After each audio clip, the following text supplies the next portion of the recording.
Hello বন্ধুরা, welcome to my YouTube channel Sumana Das tutorial. তোমরা যারা চ্যানেলটিকে এখনও সাবস্ক্রাইব করোনি অবশ্যই চ্যানেলটিকে সাবস্ক্রাইব করে পাশে থেকো। তো তোমাদের যাদের ক্লাস 6 বা 7 বা 5-এ মাই হবি নিয়ে 10 লাইন 10টা সেন্টেন্স লিখতে দিয়েছে সামার প্রজেক্টে, তোমরা এগুলো লিখতে পারো। দেখো, তোমরা এটা লিখতে পারো, মাই হবি ইজ ড্রয়িং। যাদের আঁকতে ভালো লাগে তারা এটা লিখবে। I love to draw pictures of animals and nature. Drawing helps me express my creativity. I use pencil, markers and colors to create art. My favorite things to draw is landscape. I draw inspiration from the world around me. Drawing relaxes me and makes me happy. I like to draw portraits of my family and friends. I am getting better at drawing with practice. It's a fun hobby that I enjoy every day. এই 10টা line তোমাদের যাদের আঁকতে ভালো লাগে তোমরা তোমাদের 10টা সেন্টেন্স লিখতে দিলে মাই হবিতে এগুলো লিখবে। আবার কিছু ছেলেদের ক্ষেত্রে রয়েছে যে তাদের ক্রিকেট খেলতে ভালো লাগে, তারা তখন তার পছন্দের হবিতে ক্রিকেট লিখতে পারো। তার জন্য তোমরা কি কি লিখবে দেখে নাও। My hobby is playing cricket. I love playing cricket with my friend.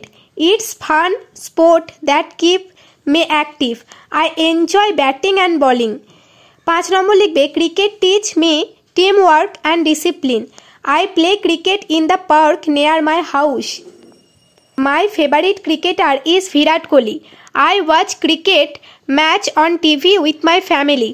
Playing cricket makes me happy and fit. I want to play cricket at the national level one day. এইভাবে তোমরা ছেলেদের ক্ষেত্রে ক্রিকেট পছন্দের খেলা হলে তোমরা মাই হবিতে লিখতে পারো।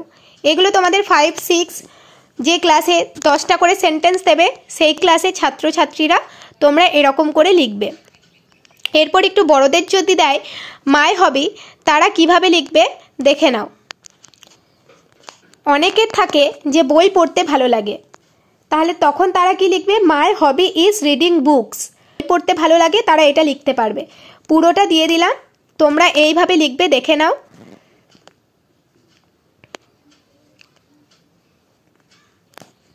এছাড়াও তোমাদের আর কোন কোন প্রজেক্ট করতে অসুবিধা হচ্ছে তোমরা সেগুলো অবশ্যই কমেন্টে জানিও, সেগুলোও আমি তোমাদের আস্তে আস্তে ভিডিও দিয়ে দেবো। আর ভিডিওগুলিতে অবশ্যই তোমরা একটা করে লাইক করে দিও, আর ভিডিওগুলি অবশ্যই তোমরা অন্যান্য বন্ধুদের সাথে শেয়ার করতে ভুলো না। তোমাদের যাদের রিডিং বুক অর্থাৎ বই পড়তে ভালো লাগে বড়দের ক্ষেত্রে যদি তোমাদের দেয় মাই হবি, তাহলে তোমরা ইংলিশে এই লেখাটা লিখবে। আজকের ভিডিও এই পর্যন্তই। অবশ্যই তোমরা ভিডিওটি আরও অন্যান্য বন্ধুদের সাথে শেয়ার করে দিও। আর আমার চ্যানেলে তোমরা যদি নতুন হয়ে থাকো অবশ্যই চ্যানেলটিকে সাবস্ক্রাইব করে পাশে থেকো। আর যাদের 10 লাইন করে লিখতে দেবে তারা এগুলো লিখবে দেখে নিলে। আজকের ভিডিও এই পর্যন্তই।